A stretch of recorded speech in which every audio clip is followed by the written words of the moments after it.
At ayan, may panawagan na pala uli si Chavit Singsang kay Kaloy. Pakinggan natin kung ano naman ang sinabi niya na offer ulit kay Carlos Yulo. Pero Gob, nakausap niyo na yung family. Nakausap niyo na yung family.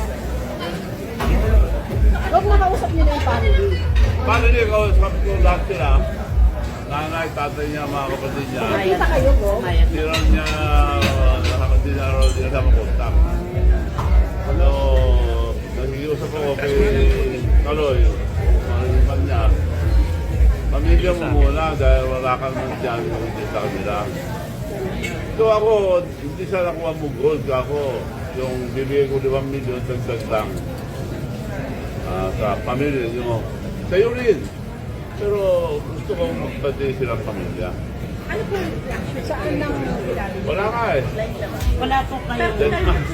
Walang COVID training. Walang feedback. Walang feedback, Gob.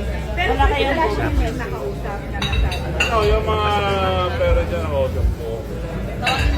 Pero sa kanya man yung 5 million, para sa tita niya, na Oo, sila.